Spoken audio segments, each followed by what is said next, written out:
Palestinianism is the Islamist Trojan horse because the Palestine cause has become the default position for all Western progressives. It's come on the back of colonialism. As you will know, Israel is seen as a colonialist enterprise. This is crazy.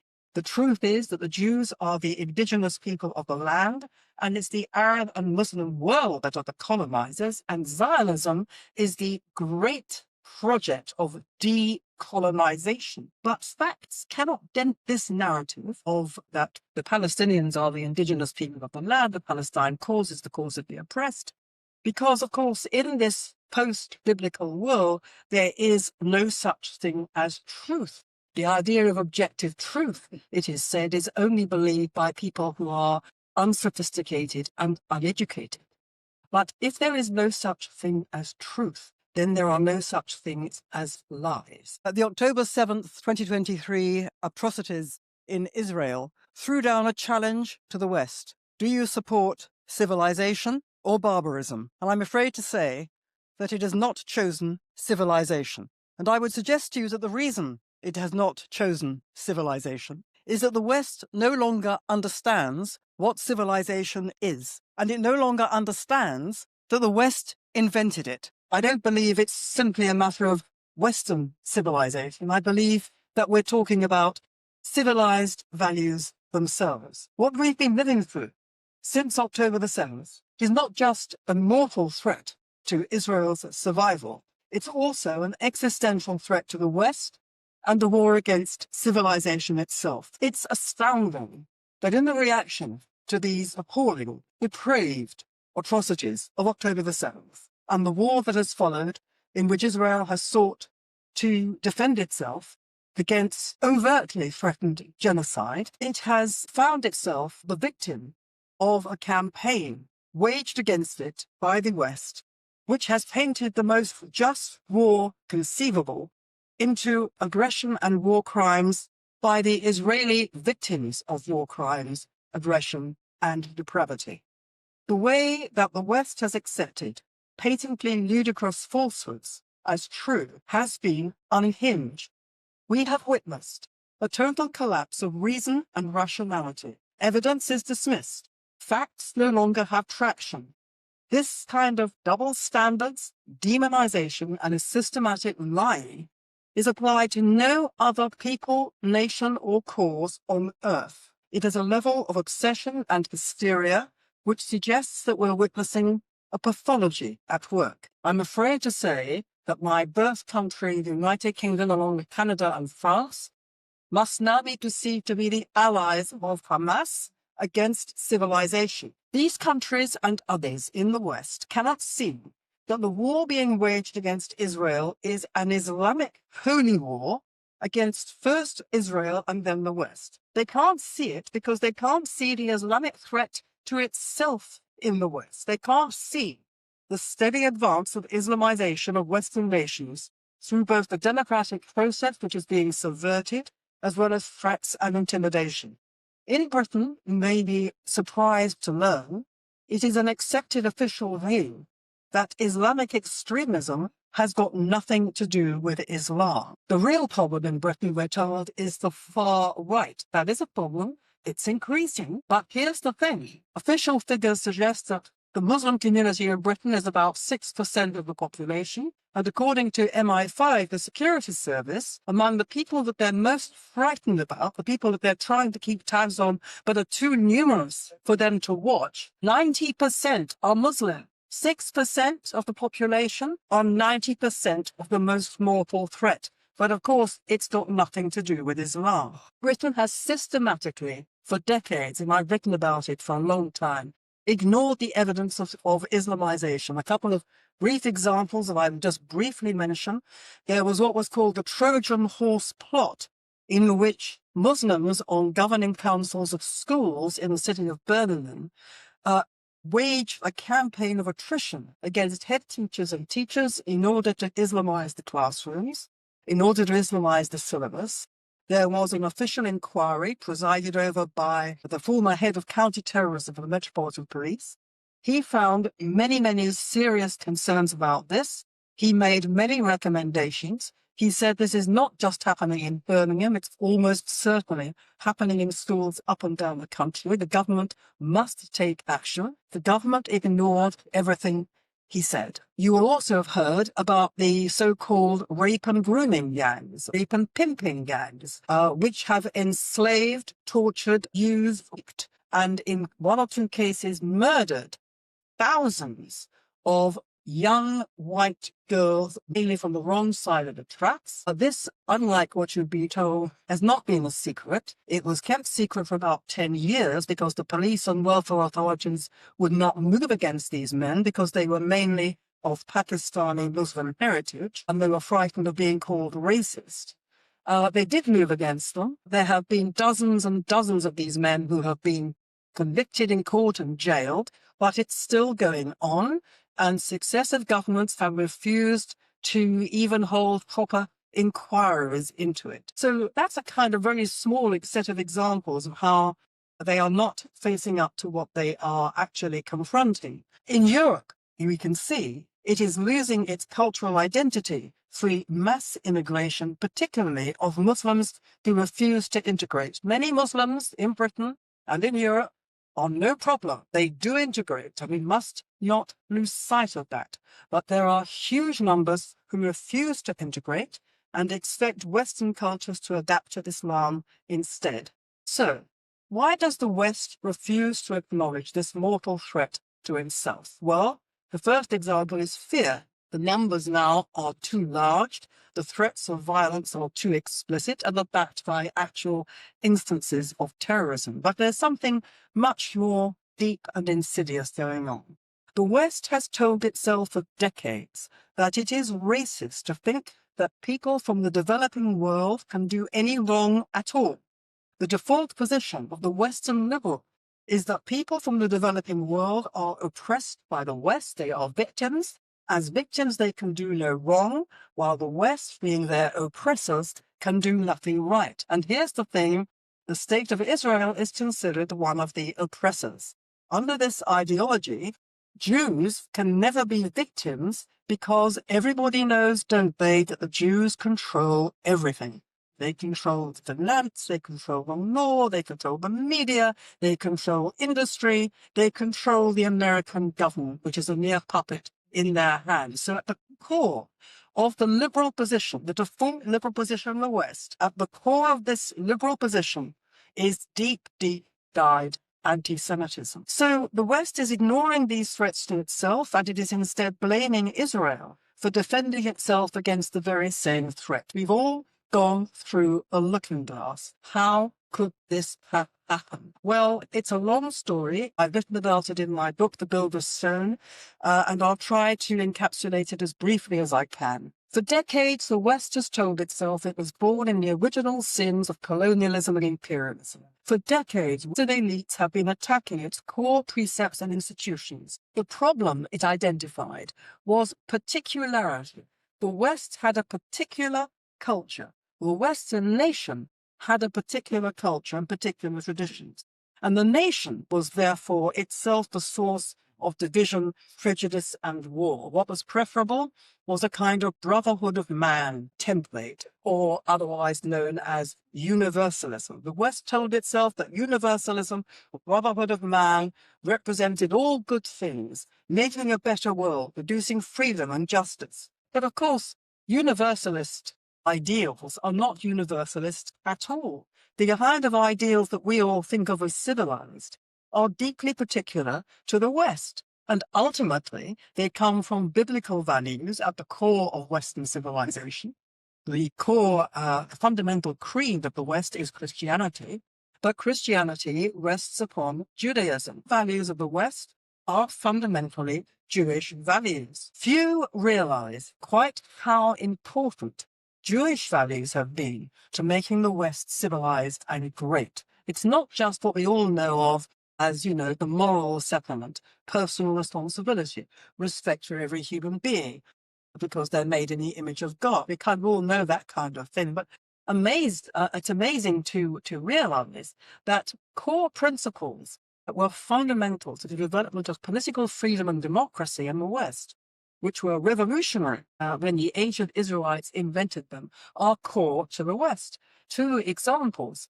One is limited government, the idea that the ruler, the king, is not the absolute ruler. The absolute ruler is God Almighty, and the kings of ancient Israel were bounded by judges and prophets. Okay, some of them were tyrants, but the template was limited government, which was revolutionary at the time. You could not be, in an ideal world, a tyrant. Even more revolutionary, in my view, was the ideal of the law, that is, the rules by which people are governed, having to be founded in the consent of the people. When Moses came down the mountain with the law, he said to the people, "What do you think, guys?" And they all said, "Yeah, we'll do that." That was revolutionary. And when it came to the 18th century, to pass lightly on a few hundred years, people who were evangelical Christians of the time in Britain drew specifically on those principles in the Hebrew Bible to form what became Britain's constitutional monarchy, in which Parliament, resting on the consent of the people to laws passed in their name, would be superior in authority to the monarch and to the church. Revolutionary ideal. Parliamentary democracy, political freedom drew from that. And those same kinds of people came here and founded your constitution, and your founding fathers wrote tracts and pamphlets and books, just like the ones in Britain, which are peppered with specific references to the Hebrew Bible as being the foundations of political freedom. So fundamental to all this was what is key, I think, to the West in general. Fundamental was the Jews' sense of themselves as a people, as a nation, not just a country, but a self-conscious unit characterized by a strong sense of a shared culture, purpose, and traditions, and crucially by equality of civil status. Now, all that is now in jeopardy. The onslaught on the Western nation and on Western values means that society is increasingly no longer a shared project, but is disintegrating into the warring tribes of victim groups and identity politics. And of course, Israel is the quintessential nation state. The Jews basically invented the nation state, and the Jews are the most particularist of peoples, the most apart of all peoples. And therefore, it's hardly surprising that in a society which has taken an axe to its own core values, that the Jewish people and the state of Israel have a bullseye on their backs. The unprecedented onslaught against the Jews has occurred because the Jews are central to Western civilization. They are civilizationals. They are Western civilization's soul. And this is a society against which the West has itself venomously turned. October the 7th, I would suggest, turbocharged the West's decades-long process of cultural suicide.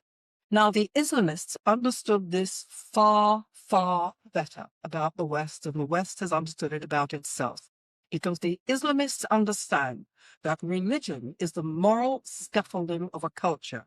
Without that scaffolding, a culture collapses. And the Islamists understood that when it came to the West, the Jewish people were the scaffolding of Western civilization. This is why they say in terms that their aim is first to destroy Israel and the Jews as a precursor to coming for the Christians and destroying the West. From the early 20th century, the Islamic theorist Sayyid Qutb, who inspired modern political Islam and reawakened Islamic holy war against the non-Islamic world, from him to Osama bin Laden, from him to the Hamas Charter, Islamic jihadists have always said their war is against modernity, which is a kind of bacillus carried by the West, and behind both modernity and the West are the Jews. So the West's onslaught against itself and its core values and institutions created, as we've heard today, a cultural vacuum. The Islamists saw their chance. They understood the point about a cultural vacuum. Because a cultural vacuum, there is no national identity that anyone even understands, let alone wants to defend. They saw their chance and seized it, which is why you have the eruption into the Western world of the Muslim Brotherhood with Hamas as its terrorist wing. You had there the Holy Land trial, where there were documents that were discovered that laid out very clearly the Muslim Brotherhood's aims of the democratic subversion, violence, and of having lots and lots of babies, which are being carried out to the letter, and nobody mentions it apart from people like yourselves. And I would suggest that there was a further step that needed to be taken and was taken, because the ground for the Islamists had been laid from the 1960s onwards by the cause of Palestine. Palestinianism is the Islamist Trojan horse, because the Palestine cause has become the default position for all Western progressives. It's come on the back of colonialism. As you will know, Israel is seen as a colonialist enterprise. This is crazy. The truth is that the Jews are the indigenous people of the land, and it's the Arab and Muslim world that are the colonizers, and Zionism is the great project of decolonization. But facts cannot dent this narrative of that the Palestinians are the indigenous people of the land, the Palestine cause is the cause of the oppressed.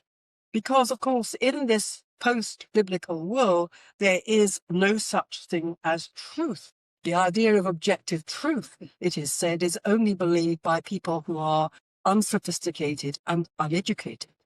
But if there is no such thing as truth, then there are no such things as lies. So lies become unchallengeable, because in this post-truth world, everything is a matter of opinion, and feelings trump facts. Progressives which sign up to all of this think of themselves as moral. They're progressives because they're moral. They're moral because they're progressives. They support the oppressed as a moral act. They're supporting the oppressed Palestinians as a badge of their moral worth. And under the doctrine of intersectionality, Jews are oppressors because, as I said, everyone knows in this world that they run everything. So Palestine cause has become a badge of personal moral worth for the entire liberal world.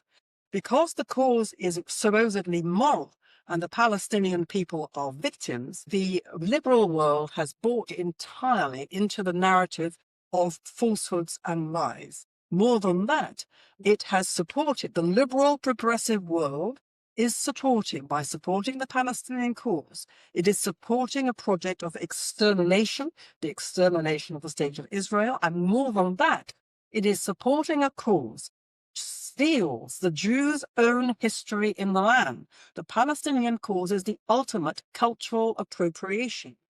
And this, while Palestinian cause supporters are also buying into the language of the Palestinian cause, which is the language of medieval antisemitism and Nazi antisemitism with imagery of rats, octopuses, and other stuff like that. This is coming out of the mouths of progressive people today about the state of Israel today. So this terrible thing is this, that if you're a progressive person, and you believe that supporting Palestine is a badge of moral worth, you believe that the Israelis are colonizers, and therefore they're really evil people. It follows from that anti-Semitism becomes obligatory. You have to hate the Jews because they're really bad people. That is the terrible thing that we're seeing. That is why we're seeing all this moral virtue signaling around crazily the language of extermination and Nazi ideology, because this is the logic. Anti-Semitism becomes morally mandatory. And so with all these terrible perversions and inversions and madnesses, I'm afraid the Palestinian cause has recruited the Western intelligentsia and it's recruited many Western governments. All of them subscribe to the religion of universalism, because the brotherhood of man means that the transnational superstructure of human rights law, of international courts, of the NGOs like Amnesty, Human Rights Watch, all of which are actually, because they represent the world, they're actually dominated by rogue states and tyrannies and kleptocracies, all of which are mortal enemies of Israel and mortal enemies of freedom and democracy. through the Palestinian cause, the institutions of the entire humanitarian establishment, whose every word is regarded as unchallengable by Western governments, the institutions of the humanitarian establishment have been turned into a weapon of exterminatory war against Israel. In Britain, across great swathes of the professions, the administrative class, and of course the intellectual class, everybody believes that Israel is guilty of crimes of which it is not only innocent, but is the victim of those being lauded by the West as its conscience. And we have this extraordinary situation, therefore, in which Islamists and Western liberals are marching on the streets side by side in what's called the Red-Green Alliance, which is, to put it mildly, ironic, since the people who are marching as, for example, queers for Palestine, alongside Islamists, have absolutely no idea that those Islamists, if their chosen society comes to pass, would take their heads off their shoulders. They are united by a desire to end the West and by mutual detestation of Israel and the Jewish people. Now, my book goes into this in great detail, and it sounds awful. It sounds as if it's all over. On the contrary, I don't think it's all over at all. I think the West can survive. I leave it an open question whether it wants to survive, but if it wants to survive, it can do so, provided it does certain things. I think that the Jewish people who do cultural survival as their unique selling point can help the West pull back from the cultural brink because they know how to keep the cultural show on the road. My final remark is this. The West is facing an Islamist death cult. It's a death cult because they say, we love death, you love life, we'll win. And it's a death cult because they want to destroy the West. The West is paralyzed in the face of this Islamist death cult because the West is itself gripped by a cultural death wish. It seems not to want to live. If the West is to survive, it has to learn to love itself enough to want to live. And it has to learn to love the Jewish people, whose great lesson for the world is how to keep the cultural show on the road. That's because Israel does love itself. It loves what it stands for and it wants to live. The secret weapon that Judaism offers the West at this parlous point is just two words. Choose life. Israel will therefore survive and thrive. The West may not. Much of the Arab world has come to understand this. Now it's time, I would suggest, for the West to understand it too. Thank you very much.